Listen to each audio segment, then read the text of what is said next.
હશે કે કમોસમી વરસાદના કારણે ખેડૂતોને ઘણો બધો પાક નુકસાન થયું હતું અને રાજ્ય સરકારે ખૂબ જ પોલિસી વલણ રાખીને એક ખૂબ વિશાળ કૃષિ રાહત પેકેજ જાહેર કર્યો હતો અને આ કૃષિ રાહત પેકેજમાં રાજકોટ જિલ્લામાં કુલ 2,41,466 અરજીઓ મળી હતી.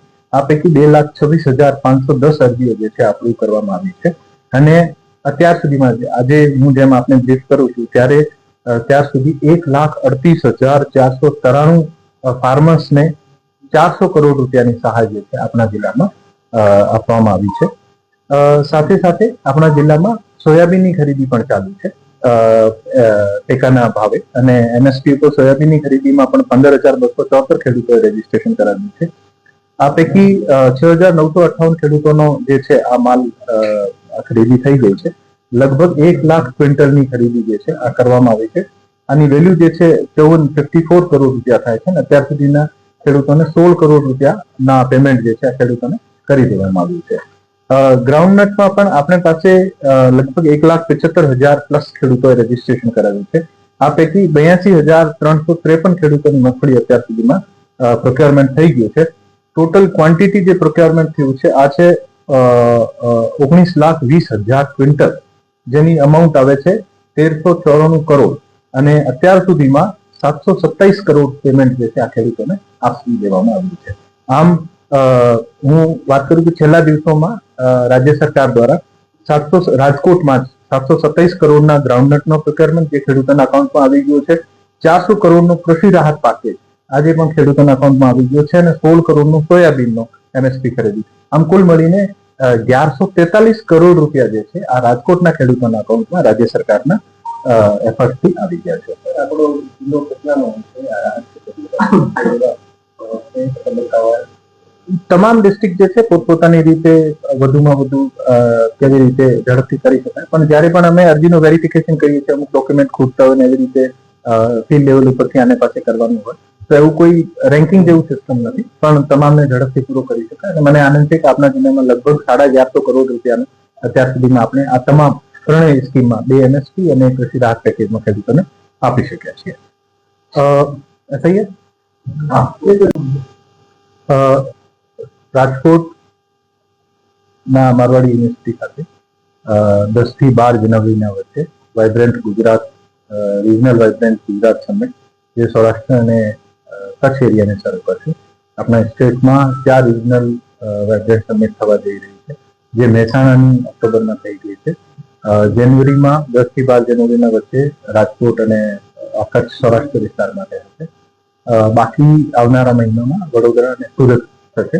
આપણી આ વાઇબ્રન્ટ સમિટમાં અત્યારે તૈયારીઓ જે છે જોશમાં ચાલી રહી છે.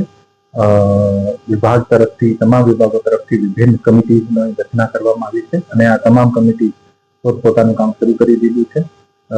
વેન્યુ આઈડેન્ટિફિકેશનથી લઈને વેન્યુ મેનેજમેન્ટ, વેન્યુની બ્રાન્ડિંગ કરવાની, ત્યાં એક્ઝિબિશન માટે ઇવેન્ટ સ્થળની પસંદગી, એક્ઝિબિશન માટે ફર્ધર એક્ઝિબિશનના ડોમ લગાડવાના, ત્યાં ઘણા બધા એક્શન સેમિનાર્સ થશે. આ સેમિનાર્સના સબ્જેક્ટ આઈડેન્ટિફાઈ કરવા, ત્યાં ઘણા બધા ડિગ્નિટીઝ આવશે અને એકોમોડેશન, ટ્રાન્સપોર્ટેશન અને પ્રોટોકોલની વ્યવસ્થા, આ તમામ વ્યવસ્થા ઉપર તમામ કમિટીઓ આજે કામ કરી રહી છે અને આવનારા દિવસોમાં જેમ જેમ આનું ફાઇનલ સ્વરૂપ થશે એવી રીતે આપણે ચીજ કરવામાં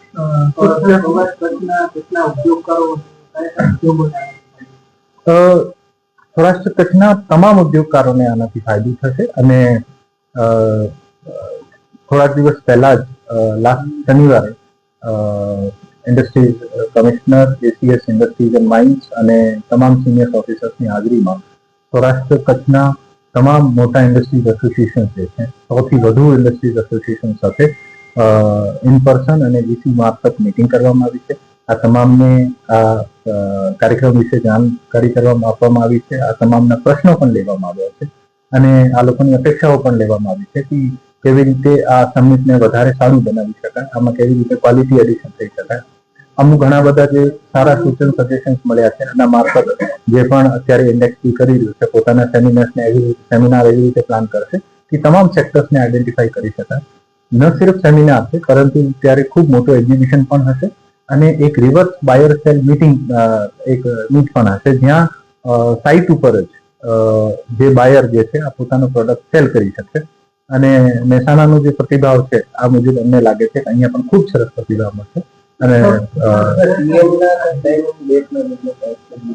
હજુ સુધી મારી પાસે કન્ફર્મેશન નથી, આવશે તો હું આપને જાણ કરીશ. આ તમામ જે એક્સરસાઇઝ જે છે ઇન્ડેક્સ બી દ્વારા થઈ રહી છે ગાંધીનગર દ્વારા. તો સ્ટાર્ટઅપ થી સેમિનાર છે, સ્ટાર્ટઅપ નો સેશન મહેસાણામાં પણ હતો, અહીંયા પણ હશે. પણ આ જે તમામ હજુ ઘણી બધી કન્સેપ્ટ, આઈડિયા, સેશન્સ ફાઇનલ થવાના બાકી છે, મેચ્યોર થઈ રહ્યા છે ધીરે ધીરે જેમ આગળ વધે છે. જેમ જેમ ફર્ધર માહિતી મળશે આપણે જાણ કરવામાં રાજકોટમાં ઘણી બધી મલ્ટિપલ્સ હોટલ સાથે અપ્રોચ કરવામાં આવશે. અરાઉન્ડ 10 જેવી હોટલ્સ જે છે અને અપ્રોચ કરવામાં આવી છે અને આની લિસ્ટ જે છે ઇન્ડેક્સ બી ને આપવામાં આવી છે અને જે એકોમોડેશન કમિટી છે આ પછી ફાઇનલાઇઝ કરશે.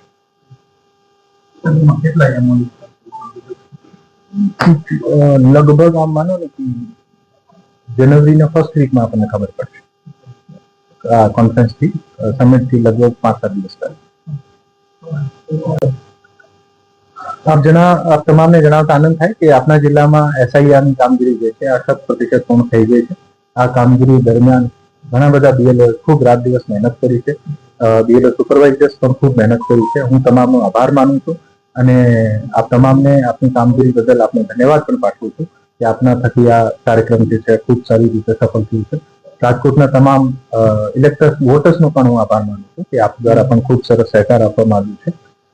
રાજકોટમાં ટોટલ 23,91,027 વોટર્સ છે.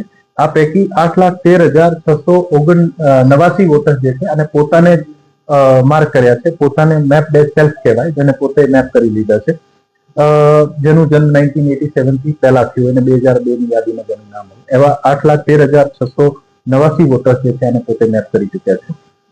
પોતાના ફેમિલી રિલેટિવ સાથે જે છે આ 9,77,884 વોટર્સ જે છે આ પ્રોજેની મેપિંગ કહેવાય છે, આ કરી દીધું છે. આપણા જિલ્લામાં હજુ પણ 2,60,514 વોટર્સ જે છે આની મેપિંગ બાકી છે. ટોટલ 20,52,450 એન્યુમરેશન ફોર્મ્સ જે છે અત્યાર સુધીમાં ડિજિટાઇઝ થઈ ગયા છે. આ સમગ્ર એક્સરસાઇઝ દરમિયાન આજની તારીખ સુધી અમને 89,294 જે આપણા વોટર્સ હતાની ડેથ થઈ ગઈ છે આના આપણે એક્સરસાઇઝમાં આપણે આઈડેન્ટિફાઈ થયા છે. 61,240 માણસો જે છે આ એબસેન્ટ આપણને મળ્યા છે અને 1,69,580 જેવા છે ત્યાં પરમાનન્ટલી શિફ્ટેડની કેટેગરીમાં છે. આમ આ તમામ પાસા ઉપર એક્સરસાઇઝ કરીને જિલ્લા વહીવટી તંત્ર દ્વારા ડીઓની અધ્યક્ષતામાં તમામ પોલિટિકલ પાર્ટી સાથે પણ મીટિંગ કરવામાં આવી છે અને દરેક બૂથ ઉપર બીએલઓ અને પોલિટિકલ પાર્ટીઝના બૂથ લેવલ એજન્ટ બીએલએ જેને કહેવાય છે આ તમામ સાથે પણ મીટિંગ્સ થઈ છે અને જે પણ આજની તારીખમાં ડેથ, અનટ્રેસેબલ, પરમાનન્ટલી શિફ્ટેડ, એબસેન્ટ જે વોટર્સ જે છે આની યાદી તમામ પોલિટિકલ પાર્ટીઝના બીએલએઝને આપવામાં આવી છે. તમામ પોલિટિકલ પાર્ટી સાથે મીટિંગ છે. અહીંયા જિલ્લા લેવલ ઉપર આ તમામને સમજૂત કરવામાં આવ્યા છે. અમે તમામ પોલિટિકલ પાર્ટીઝને વિનંતી કરીએ છીએ અને તમામ વોટર્સને પણ વિનંતી કરીએ છીએ કે જે પોતાને મેપ નહીં કર્યા હોય અથવા પોલિટિકલ પાર્ટીના ધ્યાનમાં આવે કે અમુક માણસો જે છે આ મિસિંગ છે, અમને ઝડપથી ધ્યાન આપે. જે માણસ કદાચ અત્યાર સુધીમાં એબસેન્ટ હશે, બહાર હશે, અત્યારે ત્યાં હશે તો અમે એવી રીતે આને નામ સુધારવાનો પ્રયત્ન કરીશું. તારીખ 16/12/2025 આપનું ડ્રાફ્ટ રોલ પબ્લિશ થશે. ક્લેમ્સ એન્ડ ઓબ્જેક્શન જે છે આ 15 જાન્યુઆરી 2026 સુધી આપણે ડ્રાફ્ટ રોલના પબ્લિકેશન પછી સ્વીકારીશું અને 16/12/2025 થી લઈને 7 ફરવરી 2026 સુધી નોટિસ પીરિયડ છે જે નો મેપિંગ થયા છે આ નોટિસ પીરિયડ આપીશું અને જે આપણો ફાઇનલ રોલ જે છે આ 14 ફરવરીએ પબ્લિશ થશે. મારી તમામને ફરીથી વિનંતી છે કે આપ પોતાનું નામ ચેક કરી લો કે મારું નામ જે છે આ લિસ્ટમાં છે અથવા જે એએસડી ની ડેથની કેટેગરીમાં છે અને જે હોય તો તરત જ બીએલએ ને ધ્યાન આપવા વિનંતી છે જેથી અમે એવી રીતે સુધારાત્મક પગલા લઈ શકીએ. ધન્યવાદ.